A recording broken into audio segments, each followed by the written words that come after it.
morning, ladies and gentlemen, and welcome to the 2025 American Veterans Center Conference. We will begin this morning with Dave Yoho. Dave joined the U.S. Marine Service in 1944 at the age of 16 and was placed on an American Merchant Marine T-2 tanker. Their role was to refuel ships in combat areas. He spent most of his World War II experience in the South Pacific. When the war ended in 1945, 4 days prior to his 17th birthday. When I think back where I was at the age of 17, I can't quite imagine being out in the middle of the Pacific on my 17th birthday. And at the age of 17, he became a veteran of World War II. Dave has made many speeches all over the world on behalf of veterans everywhere and is a recipient of the Congressional Gold Medal. He built a successful business career and acts as a consultant to many of the most successful companies in the United States. Ladies and gentlemen, it's my great pleasure to introduce Dave Yoho. Thank you to the American Veterans Center, who makes this possible, who never forget who we are. I'd like to take you on a little trip today through memory. December 7, 1941. The Japanese attack. Without warning, they attack us in Pearl Harbor. That's in Hawaii. Hawaii was not a state. Most of the people, including myself, didn't even know where Pearl Harbor was. We lost 2,600 on that day. They sunk our ships, but they made 4 errors. Error number 1, they attacked us on a Sunday. Some of them were at church and elsewhere, so they weren't in the barracks. Mistake number 2. The main part of our fleet was out on maneuvers. They didn't touch them.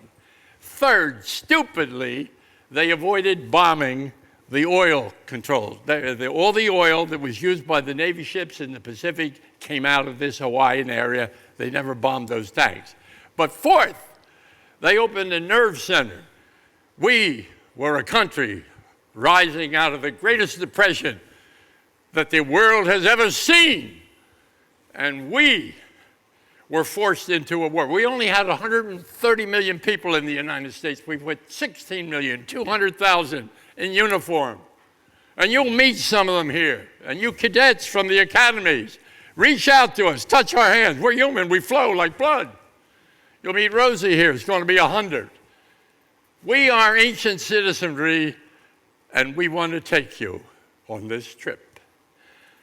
I want to take you to some places that you may never been. Twice I have been at the invasion of Normandy to celebrate. I stood at the foot of a giant, giant cliff called Pont du Hoc.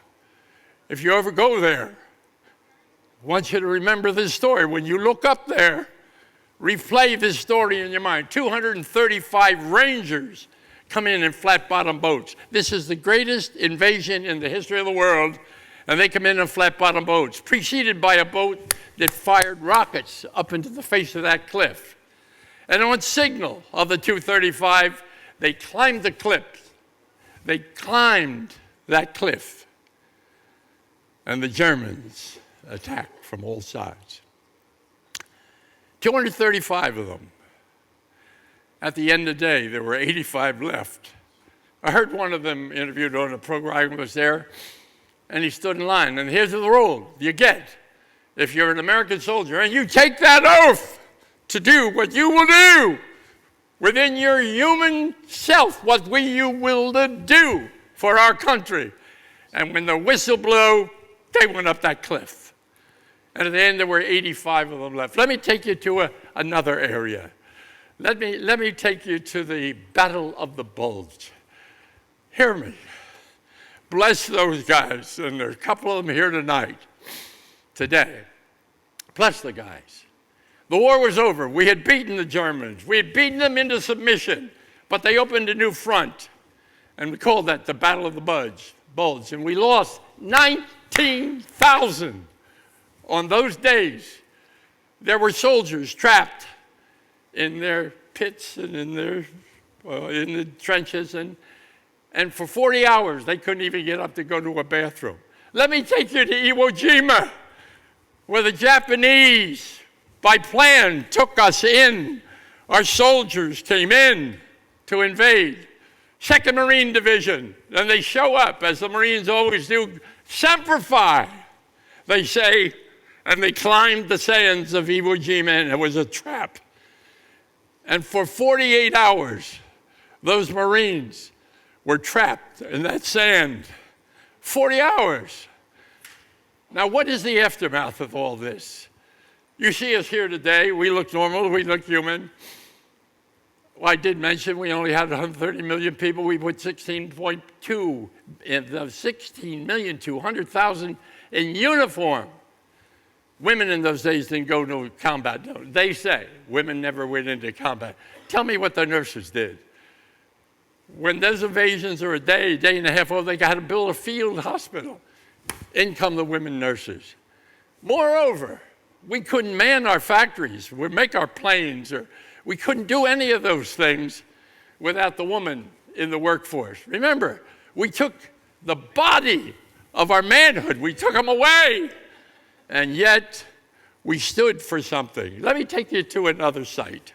I want you to take you to a place called Bari, Italy, and I have an affectionate attachment to Bari, Italy. It's on the Adriatic in Italy. It wasn't a very busy port. And on a December day in 1943, on a Sunday, 105 German aircraft flew over and bombed that harbor. There were 17 ships in that harbor. 17 in a harbor that was equipped for 9. Now, normally, here's the dock, and the ships are parked, the thwart ships, to the dock. But there were so many ships, they had to park them this way. And they bombed those ships. Unbeknownst to anybody, including the crew members on those ships, unbeknownst to them, there were 500 tons of mustard gas bombs in the belly of that ship. When that ship was hit and caught on fire, it disintegrated. My buddies, my friends that I never got to know, people like me who were in the war. I was only 15 or 16 when I went in the war. My parents never even owned a home. We lived in the center city of Philadelphia, and the rent was $11 a month. A quart of milk was 10 cents. A loaf of bread was 10 cents.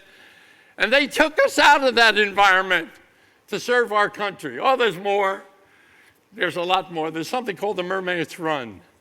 You can find out about this. You can find about 33 ships, 34 to start, ended up with 33. They're in a major convoy for the first time, 6-7 months after the war. And that convoy went down the coast and went into the Barents Sea, surrounded by 22 ships that were there to protect them. They had a cruiser, and they had submarines, and they had the destroyer escorts to protect these ships. Each lane is protected. So what happened, Lord Admiral, British government decided to pull away the combat support. And those ships were in the Barents Sea, where the water temperature is 45 degrees below zero. You take a hit, you get in that water, you got 4 minutes and you're dead. Who speaks for them? We do. If you meet a veteran here today, touch his hand and ask him what he would like to see in this world. If you meet a veteran, give him some time. We all are not articulate. Some of us may be bashful, shy, but hear their story. And you young people in the academy, you are our future. And in that, I want to take you now back away from the journey to where you are today. The way people were called to the service 200, 300 years ago, British style, the army went into the community and played the bagpipes. And the skirl of the bagpipes took the people away. And a father and his son are there, and he's saying goodbye, and they wrote a piece of music about it. It's called Danny Boy. It comes from an ancient Gaelic hymn called Londonderry Air. 1926, they made it into a story of words. And it's a father. And the father says to the son, "Oh, Danny boy, The pipes are calling from glen to glen and down the mountain side. The summer's gone, and all the flowers are dying.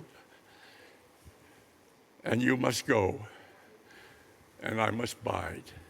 Now, there's a poetic ending to that speech, and I've taken the last part of the speech that they made into this beautiful song, "Oh, Danny Boy," and it goes like this. My words. I return when the guns of war are silenced, and I am dead, as dead I well may be. Please, please, come and find the place where I am lying, and kneel and say an Ave, a prayer for me, and I shall hear, though soft you tread above me. And in my tomb will warm and swatter be, if you'll not fail to tell me that you honor me. Then I shall sleep in peace for all eternity. Now someday, today, call your friends, tell them about what you heard, tell them what you saw. And when they ask you who said these words, tell them it was a 16-year-old boy in the body and mind of a 98-year-old veteran of World War II. God bless America. God bless this wonderful nation. Long may it live. Amen. Thank you.